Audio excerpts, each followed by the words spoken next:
everyone. Welcome back to a new episode. Before I get into this episode, I just want to plug Metro Podcasts, which is where we are filming today. I filmed all of the episodes this week in New York here, and it's a super great space if you're an entrepreneur or you have a podcast. So head to the show notes to find out more about where we are filming.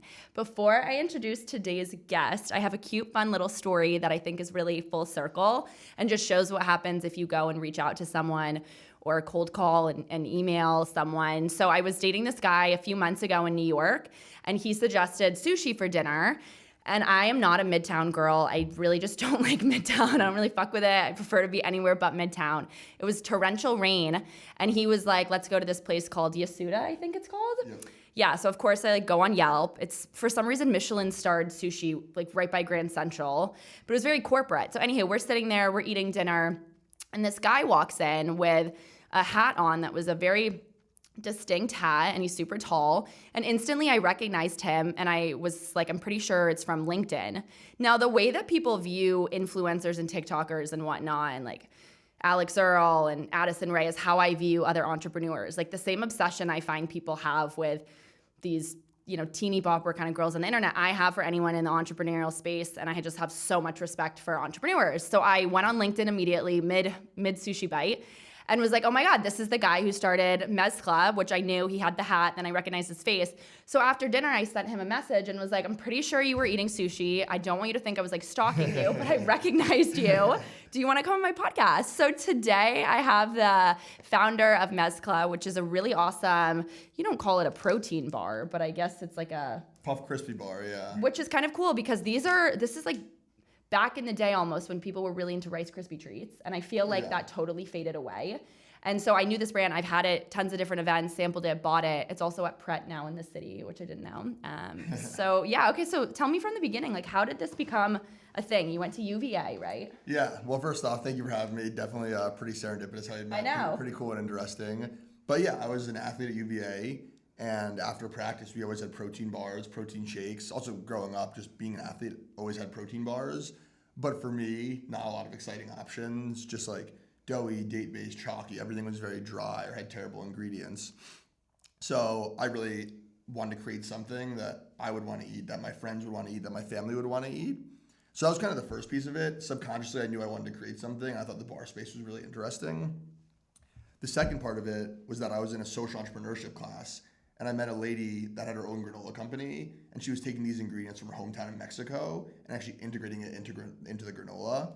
So I ran outside of the class after she finished presenting, basically told her, like, look, I have an interesting idea in the bar space. I think what you're doing is really cool. Like, let's team up and try to do something together. And that's how Mezcla was really started. It means mixture in Spanish, and it was all about the mixture of ingredients and flavors. So that was really the impetus behind starting the brand. Okay, so from being an athlete then to an entrepreneur, when you were in college, were you thinking I want to start a company? The answer is yes. I always knew I wanted to start my own business. I didn't know when it would be. I didn't know what industry it would be, but I always knew that I wanted to do something entrepreneurial. I think it's pretty similar to sports in a lot of ways, honestly. And I just always was motivated by starting something from scratch. So I always knew I wanted to do it at some point. Tell me though, what does that mean? It's kind of similar to sports, because I've actually never heard an entrepreneur compare entrepreneurship to kind of being an athlete. For sure. I would say first off, like small team, right? I guess it depends on the sport, but at least like for me, right? I was on a team with 40 other people, and same thing, right? There's a small team. Here at Mezcla, we're 6, right? So it's all about like being a team player, growing the team together, being highly motivated. I think that, entrepreneurship, you have to wake up every day and you have to grind because you know that there's someone else that has a target on your back. And I think that's kind of the same with sports as well, right? Like if you're competing, someone's always trying to beat you. And I think that it's very similar when you look at entrepreneurship. So I don't know, that's kind of the way I think about it. And I just wanted that same excitement. I wanted to come, to work every day with that same passion that I had when I was in college. So I think there's a lot of crossover for sure. We were just talking before this about, I lived in Austin for 4 years in the whole food and CPG space, and it is just wildly saturated right now. That was also why I was familiar with your story, is because you're in tons of stores. You're in what, Whole Foods? Give me some more. Whole Foods, H-E-B, Fresh Market, now Pret. We're in Pressed, just launching Coffee Bean and Tea Leaf. CVS now. So we're in a bunch of stores. Which is insane for the bar space, because if you go to Whole Foods, right, there's probably 150 bars from back in the day, Lara bars to Cliff bars, which I don't know how the hell they're still around. So what do you feel like made this product so special, and what's the first step? I mean, how do you even get it in front of those buyers at a Whole Foods? So I'll start with the first question, and then I'll move on to the second question. I think what makes these bars so special is really their flavor and their texture. And that's really, like I said, why I want to start the brand. I think that there's so many bars in the market. It is very saturated, but there's a ton of room for brands to stick out if they really can be differentiated and they can be good from a taste standpoint. And so for me, that was the first thing. Like, let's make a bar that actually is really tasty, that I would want to eat, not just for the nutrition, but also because I actually enjoy the taste. So that was like the first piece, right? Like that's really why I thought that we could win. And then in terms of getting it in front of buyers, I think it's a lot of persistence, right? Like I've been turned down so many times, and it's not been easy. But I also, right, like I think another correlation to sports is you get yelled at by your coach all of the time, and I'm used to that rejection. So no is definitely a word that I'm used to. And we get turned down a lot, but it's just like, let's push to the meeting. Once the buyer actually tries the product and hears the backstory, typically I think they're pretty excited. And then from there, what's nice now is we have the data to actually support why it makes sense for them to carry us on their shelves, right? Like we're doing so well, we're beating X, Y, and Z brands that you have on your shelves. This is why you should take us now. A lot of co-founder relationships go south. So when you first met yours, what was the vibe? I mean, was there an age difference? What was intriguing about her expertise that you thought may help this company? I mean, she is like literally maybe the nicest person I've ever met, honestly. Okay, everyone in business is nice until they're not nice. No, but she's like, when if you ever meet her, you'll see she's like next level. She's incredible, and her passion is also incredible. She's one of the more passionate, friendly, nice people that I've met, and I think right off the bat, that was one reason why I thought that it would make sense to actually do something with her.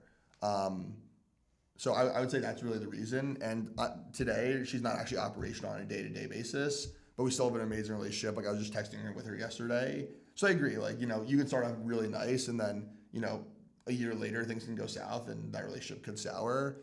But it was just a vibe that I got from Coco. Like she's an incredible human being. So if anyone's looking to enter into business with someone, what are some more like specific personality traits aside from being nice, like in comparison to what you bring to the table? Because not every founder can be good at everything, right? For sure. I'm assuming one of you is better perhaps at bookkeeping and the other one's better at actually making the product. Well, for me, I think that a big piece is passion too. I think that it's very easy for things to go south when you feel like a co-founder isn't actually pulling their weight, right? So I think that if you're going to enter into any agreement or you want to start a business with someone, you have to actually make sure that they're not only passionate, but also hardworking and disciplined and can actually go through with what they're saying they want to go through with. Because I think it's very easy to have an idea for a business and to talk about ideas and conceptualize. It's much harder to actually execute. So I think that's the first thing, right? Like passionate, disciplined, hardworking. What like I said about our relationship, right? Me and Coco, it's not like she's operational on a day-to-day basis. So there's also a lot less to argue about, to fight about, right? Like we have a very good relationship right now, but I can't necessarily speak to like having a true co-founder that you're sitting there every day with arguing with. That's a little bit different. So. And you're a team of 6? We're a team of 6 right now. So when you're hiring, who were the first people that you hired for Mezcla? So our COO, Yoga, he's incredible. He's honestly like. His name's Yoga? His name is Yoga, which is a really, really cool name. I've never heard of that name. Yeah, very, very cool name. Yeah. Funny, like we were at Expo West, and there's actually like a yoga session in the morning, and someone was in the hallway, and they were like, "Where's yoga?" And he's like, "I'm right here." And they're like, "No, we're talking about the yoga session that everyone's doing." But yeah, he's incredible. I mean, we wouldn't be where we are today without him, honestly. He has an investment banking and consulting background, and what was nice about hiring him as really the first Mezcla employee and a true partner to me right now is he came in with a really nice breadth of experience. He wasn't necessarily an operator before, but he was really used to systems and processes, and he was really smart and sharp and hardworking. So he came in right off the bat and was able to do basically everything that I was able to do pretty quickly, which was nice. I think in the beginning of a company, hiring a generalist is very nice because they can do so many things. You can plug them into many different areas. I think as a company grows, then it gets a bit more important to hire specialists, right? So like Yoga was our first hire. Then we hired Kevin in operations, who was actually a specialist for a small period of time, and now he actually is acting more like a generalist. And then we hired our director of operations, who was very focused on operations. We then hired a marketing associate, Paulina, very focused on marketing, and then we hired a director of sales, Dan, very focused on sales. So now I would say we have like a few generalists, me, Yoga, and Kevin, and then a few specialists, Dan, Ethan, and Paulina. It's an interesting week to have you on because of what just happened in the startup space and I don't know why this exploded or like became such a big thing, but there is a market in Austin and Chicago called Foxtrot, and I guess it was acquired by another company called Dom something, Yep. and then all of a sudden it just like blew up and now they're out of business. So in the CPG space, I mean, is there talk about why this happened? I'm assuming maybe Mezcla was even in. We actually we were never in Foxtrot. You That was weren't? an account that I was wanting that we were never able to get into. Why did you want it? I just thought it was a cool, trendy account. I thought a lot of tastemakers actually went into Foxtrot, and I thought our product would have fit really nicely into their assortment. And they rejected you? We did. We got rejected a few times, or actually, like I guess we didn't necessarily get a response, maybe. So that's a rejection. Do you remember who you contacted? Like are you the one doing that kind of sales call? In the beginning, I was doing all of it. Yeah. So I submitted probably once or twice, and then I think Kevin submitted maybe once or twice as well. You just never heard back. No, we didn't hear back. What does a CPG? I know I got to go back to the first question, but what does a CPG founder do if they just don't hear back? Because D2C and then like direct, like online as well. I mean, I'm assuming the in-store experience for a customer to find this product is pretty critical. Yeah, for sure. So what do you do if they don't respond? Do you pick up the phone? Do you just let it go cold? Yeah, that's a great question. I mean, I think a few things. Number one, it depends on the priority of the account, right? Like, is it really important that you're in that account? It's tough because, like, a big part of me in the beginning was like, I just need to be so annoying, and like it literally annoy people until they're like, I can't take him anymore. Like, we just take their product. I think that's worked a few times. I think other times people have been like I literally never want to talk to this person again. But I think for me, it's like getting the product in front of them. Okay, if they say no, can we saturate the area around them with product? And then can we show them the data saying, hey, like, look, all these stores in your area or that are competitors to you carry us, and we're doing really well. Like, it's hard to say no at that point, right? Yeah. That's the way I think about it. And then outside of that, obviously, like, if there's a warm connection, that's always the best way to go. So I always look on LinkedIn, the buyer, like, who does the buyer know? Who are their warm connections? Are they open to intro me? So, yeah, just like trying to be, a little more thoughtful about it as opposed to just like sending a cold email. You're in so many stores though now. Do you still ask people for intros? Oh, all the time, yeah. Do you know what you say? I mean, when you're writing that message, because I know a lot of aspiring entrepreneurs or people who want to build a personal brand, they always are so nervous about asking someone to introduce them to someone else. For me, I think like number one is it always has to be very tailored, and number two is it always has to be humble. Like, I think that I'm trying to figure out the right way to phrase this, but like going in with arrogance, which I think some people can do because they think, oh, I'm a founder and this and that. Like, I know there's so much I don't know. I know there's so much I still have to learn, right? I know we're still really small in the grand scheme of things. So I think like going with the tailored ask and being humble is always the best approach. And looks, it doesn't always work, but I think a lot of the times it does work because people, I think, really like that. And they also want to help. So I think that's kind of the way I think about it. There is an unlimited amount to learn. And anyone I meet who thinks they know it all as a founder, I mean, I just think they're going to fail. And I've consulted on companies and the founders are just so narcissistic. And it's like, I don't know. And I don't know if you agree, but there's like a special line between, of course, you think your product is the best, right? But also you have to be grounded in the sense that like, if anything can go wrong, you can be sued at any time. Like someone could hate this. For sure. Well, and I think too, like, we bring in advisors and we bring in advisors for specific functions, right? Like we bring in an operations advisor, a sales advisor. And I think for me, it's like they know so much more than I do. Am I going to go and tell them like they're wrong? Look, can I disagree with them? Absolutely. Can I have my own opinions? Absolutely. But I think for me, it's just like knowing that there's so much I don't know and trying to learn from these people. So yeah, I think in the end of the day, like being arrogant and thinking you know everything can be a big downfall of entrepreneurs because you don't know everything, and the people that have done this before at least have more insight, right? Again, I think that it's yours to distill what makes sense and what doesn't make sense, but I think being humble is like always the best approach. Okay, I totally swapped questions, so go back. So what do you think happened with Foxtrot? And like in the CPG space, is this something that can be expected with some of these kind of cooler, bougier markets that pop up? Yeah, to be honest, it's tough. I don't know exactly what happened with Foxtrot, so I don't want to make up a story here, a pine on that. But I think what I will say is right now, people are so focused. Investors, acquirers are so focused on profitability. And as I think about our growth and, what I would tell any other CPG founders is you obviously need to grow, but think about the unit economics, think about the business, right? Like if you don't have a true underlying business, it doesn't matter if you grow 10x or 20x, like you have to actually be able to see a profit at some point. And I think for me, it's something I'm trying to drive home to our team is like we need to have a really, really strong fundamental business. That's the only way we're going to survive, right? You can't go out and raise money forever. So again, not exactly sure what happened with Foxtrot, but I just think in general, when it comes to business and CPG specifically, because that's what I know, it's all about building a really strong business. And you could burn money. I think that's okay as long as you have that strong business and those business fundamentals, right, which are based off of unit economics, in my opinion. So that's kind of the way I think of it. Yeah. What did it cost to start this? Oh, that's a good question. When you say start, what do you mean? Because I think there's a lot of ways you could look at that. The first variation of this bar, right? And what was the first flavor?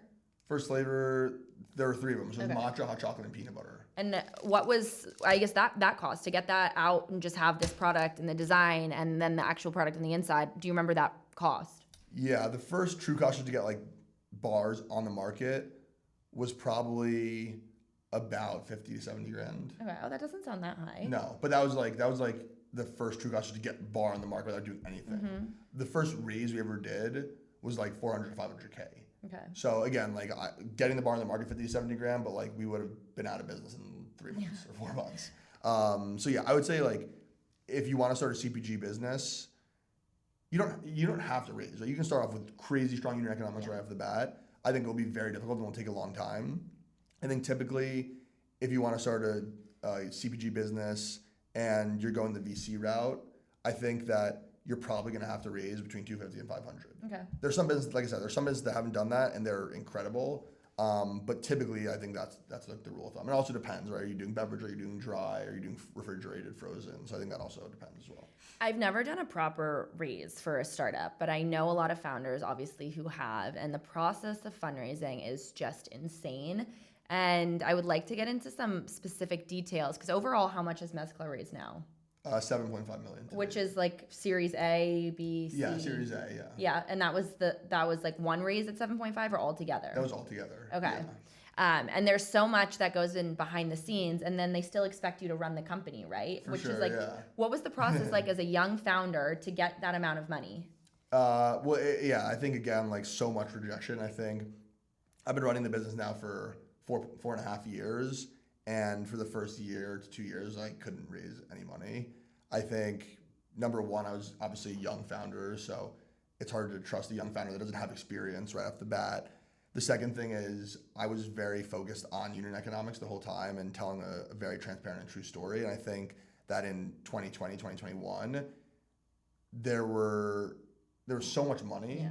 The market was so frothy, and there were a lot of entrepreneurs that were saying, I can hit, 5, 10, 15x in the next 2-3 years.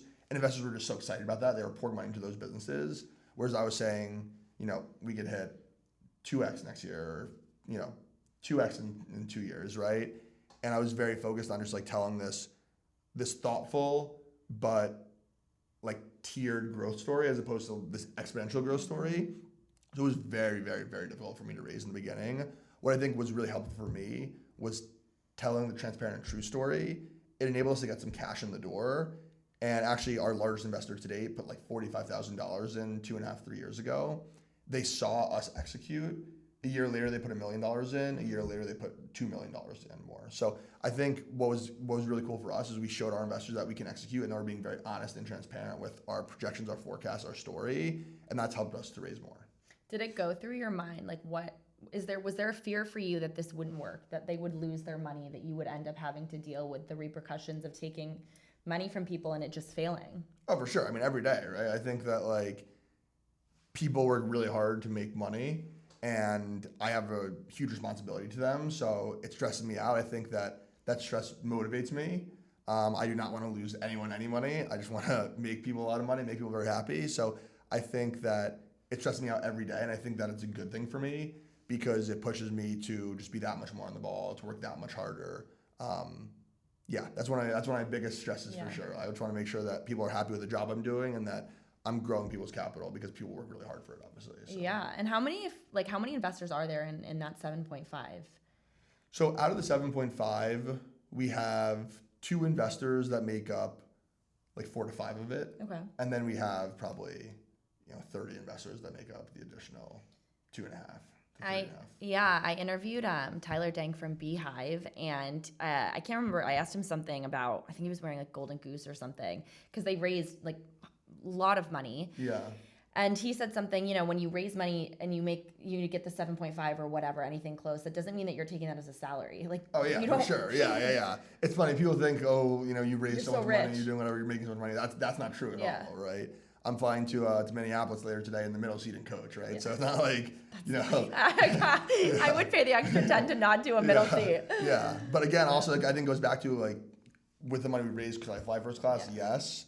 But I don't want to be wasting the money on me flying first class when it could go somewhere else, even though it's only a few $100s more. I had that like internal thought last night. I actually went on the Delta app and I was going to check in and it said only $400 more you can get first class. And I was like, I really want it, but you know what? This money can go somewhere else. So yeah, it definitely because we raised that money does not mean that I'm taking that to the bank by any means. And what about like dividing that among a team of 6, right? For people who don't know, I mean, who decides where that 7.5 goes to, what someone's salary is? So the majority of the cash is not being used for salaries. We have a very lean team.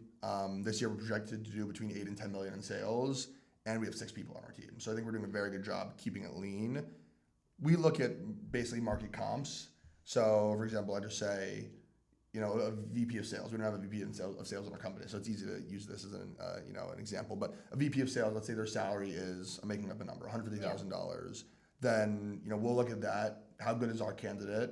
If he's really good, maybe we'll pay $160. If he's seen market averages, we always want high performers. Maybe we'll pay $150, and then we'll always give some sort of equity component because everyone needs to have skin in the game here, and we want people to feel like they're actually if they are making a difference, like they're actually gaining because they are making a difference. So that's the way I think about it. It's market comps. We typically pay a little bit over market comps because I think we have a really solid team, and then we have an equity piece as well. I was talking to someone else the other day about that. A lot of people going into the startup space don't know that if they're working for a startup to ask for equity. Yeah. So did you present that to all of your team from the get-go? Yeah. Everyone, yeah. And then was it a different amount of equity per? Yeah, for sure. I think that it depends, right? Yoga was our first employee, our first hire. So obviously, he gets more equity than our 20th hire would get, hypothetically speaking. So I think it depends on the person. Also, what we'll do sometimes is offer, like, do you want a higher salary or do you want more equity, depending on the person. So I think it's really situation dependent, honestly. Do you think if someone started at a CPG brand like Mezcla or whatever, that they could ask their boss, can you give me equity?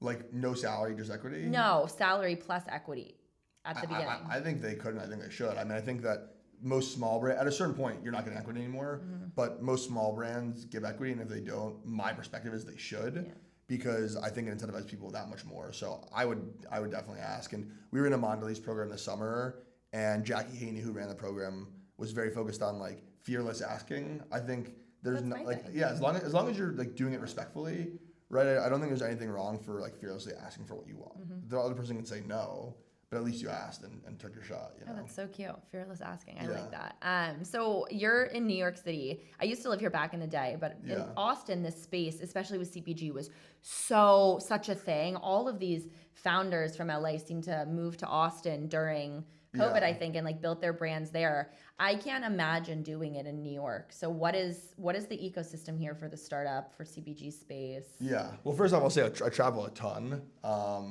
So like I'm going to, like I said, Minnesota today. Next week I'm going to Florida. Are these for conferences? For conferences and meetings, yeah. So there's definitely a ton of traveling. I would say I think there's a pretty cool group of founders here.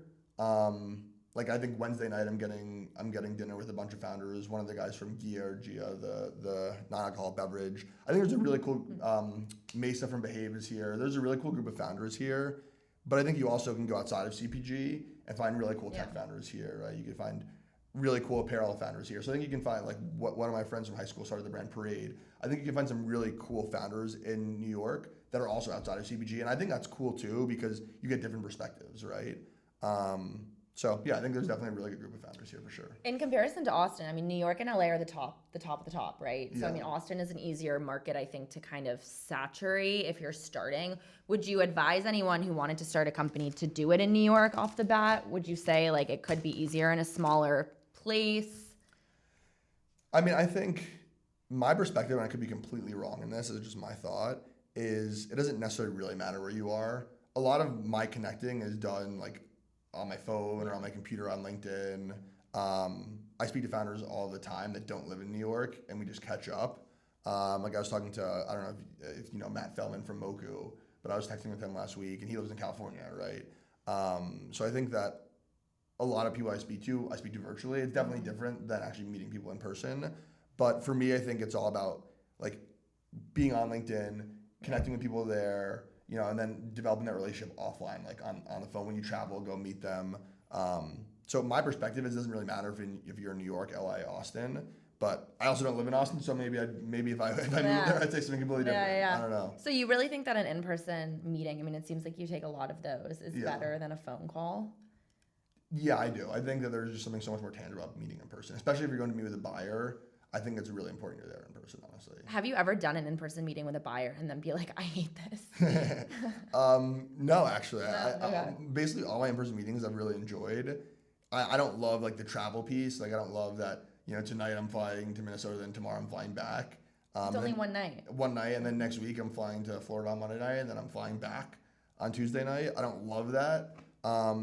But I think, you know, unfortunately, that's part of being an entrepreneur too. You got to do things that you don't necessarily love. Also, I think another crossover being an athlete. I guess in general, just, you know, in life, you have to do that too. But I think in entrepreneurship, it seems so glorious, but there's a lot of stuff that like isn't very glorious, right? Yeah. So yeah, I think that's also a big crossover being an athlete because the games are awesome and you're winning, that's awesome. But like, what about off fall where no one was watching you and you were practicing at 7 in the morning and it was freezing, you know? Do you still play sports? I do, yeah. Actually, I played. Well, so this past summer, I played on Team Israel, the lacrosse team for like our national team, which is pretty incredible. I know it probably doesn't look like it anymore. I played. I guess I ended in June, July. That was when the tournament was. So, yeah, I guess that was the last time I like officially really played. And then I think our next tournament technically is like 2027 is the World Games again. So I have to get in shape for that if I want to do it again, which I think I do. Yeah.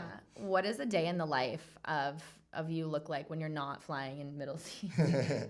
Yeah, for sure. Like, what do you do all day? Because I think people think entrepreneurship, and especially with me being more of like a personal brand, that it's so glamorous. And like I posted a video a few weeks ago, and people like it really resonated. I was like, I don't spend, I mean, 99% of the time is just like bullshit stuff that I don't want to do. And it's like the 1%. But of course, you don't sit posting that stuff on social media because people don't want to see that. So what is the reality of this kind of lifestyle? The thing is, it's so different every week and every day. I mean, for the last, like, just to give a peek behind the veil, for the last month, we've been trying to negotiate this manufacturing agreement. So, you know, it's pretty unsexy, right? Like every day for a few hours, I'm reading through a contract, going through it with Yoga. Why is this taking so long? There's just so much back and forth, and like manufacturing and CPG is like a marriage in some ways. So then there are also like multiple parties involved. So, you know, you send over one set of red lines, it takes them a week to get back to you.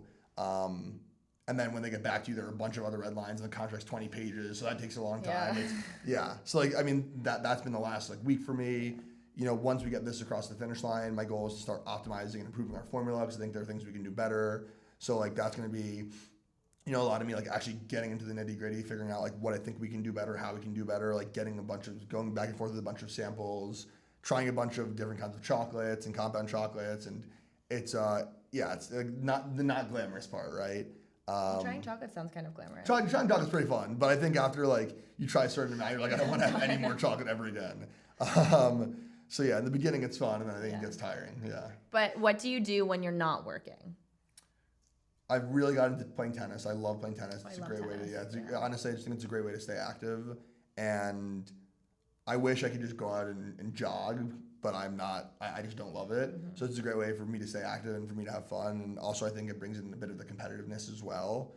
So that's one thing. I'm a huge foodie, which is one reason why I obviously started the brand. I always wanted to be an entrepreneur, and a lot of it was in food. Like if I didn't do Mezcla, at some point I wanted to start like my own restaurant or hospitality group. So I'm a big foodie. I love like trying restaurants around New York. And then I would just say like, hanging out with my family and my girlfriend are things I like to do, honestly. I'm pretty low key for the most part, so. What are some of your favorite places in New York? I know your favorite sushi place. Yeah, I would say, I obviously I grew up here, so I've been eating at Yasuda for a long time. I would say that's probably my favorite sushi place. The head chef did just leave. Oh, and no. he's opening up his own restaurant in 6 months, so I'm really, really excited to go there. There's a place called Servos downtown. It's incredible seafood. That's one of my new favorite places. There's a place called Torien. It's a yakitori place, also incredible. I would say right now those are probably my 3 favorites, honestly. Do you envision Mezcla eventually getting acquired? Do you want to do this for the rest of your life? Yeah, I mean, for me, the goal is definitely to be acquired at some point. Was that the goal though when you started it? Yeah, I think the way I think about it is I love starting businesses, and I love starting business that I'm passionate about, right? Like I don't want to start a business like I don't want to start a tree business because I think it's fun and I want to start it, right? Like I want to start a business that I'm really passionate about. But I also think for me, I don't know if I want to be doing any one set thing for 20 or 30 years. So I think that I welcome the constant change, but at the same time, like right now, it's just like head down, grinding, trying to make it as successful as possible. And part of that is like being the best partners to our retailers as we can, delivering the best product to the customers that we can, and also delivering the best results to our investors. So I think yes, at some point is the goal to be acquired for sure. But for now, I think that it's easy to think about that, but it's more important just to keep your head down and I think just like do the right things consistently.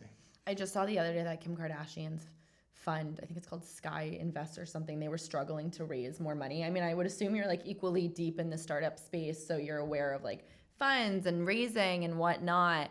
And I thought it was really interesting because she's obviously such a big celebrity, but the fact that she's struggling to get this billion or whatever they were trying, I mean, from your insight, why would that be a difficult thing? Why would an investor want to pool like all investors' money? They don't just necessarily take their own money and go 100% in.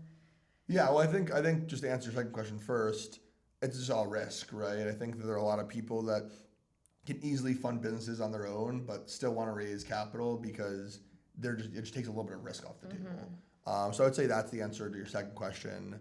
On the first side of things, on the first question side of things, I don't know if it's exactly answering it, but I think it's a tough environment to raise money right now. And I think that people are focused less on just like growth and, the excitement of putting money into something and the glitz and the glamour of it. And they're more focused on, okay, can this investment actually make me more money? Or is this gonna be something that's cool for me to talk about at the dinner table with my friends, right? So I think that capital is shifting right now, at least from what I'm seeing, towards being more focused on, can this actually generate a return for me as opposed to just something fun and cool to talk about. It's also been a market where for, I feel like 6 years, they've been saying it's hard to raise money. Yeah. I mean, is that something that is going to be happening for forever? I don't understand how every founder can start a company knowing that it's so hard to raise, but it's also like, will it ever not be hard to raise? I actually didn't experience this, but from what I hear, I think 2020 and 2021 were pretty easy markets to raise in. Some of the easier markets in the last probably 10 to 15 years to raise in. But I will say it's still always hard to raise money. Like I said before, I mean, people work so hard to make money, so they don't love parting with it. And I mean, that obviously makes a ton of sense. So I think it's always going to be hard to raise money. If you're getting into this thinking like you're going to be able to raise the snap of a finger, you probably shouldn't be an entrepreneur because it's really tough. So I'd say it's always hard. I think there are times where it's maybe more difficult and times where it's maybe a little bit more easy. You said it took you 2 years to raise. Yeah. At the beginning. And that was with your co-founder as well, or just you? That was mostly me, yeah. Okay. So basically the way the timeline worked is like Coco and I met the fall of my senior year in college. We worked on things for, a few months, trying to figure out the recipes, trying to figure out what would make sense. And then I moved to New York. I actually moved home after college because I decided I wasn't going to go for a full-time role and I was going to start Mezcla full-time. And at that point, Coco was also very focused on, she had another job as well. She was very focused on her other job. So we made the decision that she obviously has equity in the business. She's going to be a partner in the business, but I'm going to actually operate. So that's really like where I started, like the wheels started turning and everything started really moving. It seems like there's also kind of nice flexibility between you both there, as like knowing your roles, but also being the face of it. Was that strategically done? Because I mean, obviously, like this is like your baby, this is your Yeah. company. But was there ever any kind of power struggle with what she wanted to be known as and what you wanted to be known as? No, I think that was like That's awesome. it was pretty. It was like what's the word I'm looking for? It was like we came to a very mutual agreement, and with not even mutual agreement. It was so easy. It wasn't like we even need to sit down. Like I think it was very clear, and you know, she's still, if you go on her Instagram, she's still always posting on Mezcla, right? Like she's a huge brand advocate and she loves the brand. Like I said, like I literally texted her yesterday. So yeah, I think it's very rare, but we actually like navigate through everything without like really any issues, which is really nice. Yeah. Okay, so this company, you guys are in all these stores. What's the next step? Are there more stores? I mean, there's local stores. Yeah, no, You're in all the chains. There are definitely a bunch more stores we can get into. I think for me now, it's just continuing to be a good partner to our partners and continuing to drive more value for them, because I think we will open up every single door we want to open up if we continue to drive value for our existing partners, right? If we drive more velocity at Whole Foods, if we crush it with CVS, if we continue to do really well with the fresh market, if we continue to do really well with HEB, it's going to be hard to deny us as a brand presenting if you're Albertsons, if you're Safeway, if you're Target, if you're Costco. So I think that, you know, what's next is just like continuing to execute really well.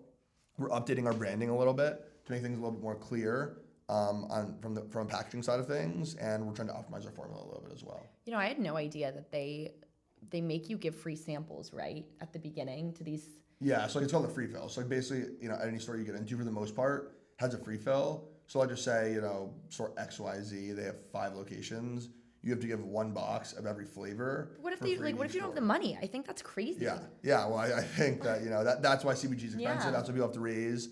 I mean, maybe some brands are able to get around it. I haven't really heard anyone that is. But yeah, that's why it's really tough. What's one piece of advice you have for anyone who wants to be an entrepreneur in their 20s? Yeah, that's a good question.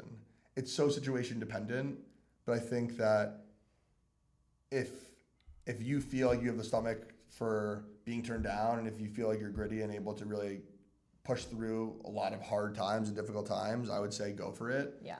Because the worst that can happen is you're young, it doesn't go well, you have a really cool experience under your belt, and you can take that and apply those learnings to anything you do in the future. Yeah. So, I mean, it's the best decision, one of the best decisions I've ever made, and I would urge people who feel like they can do it and feel like they have the recipe for success to actually go out and try. Yeah. That's my perspective.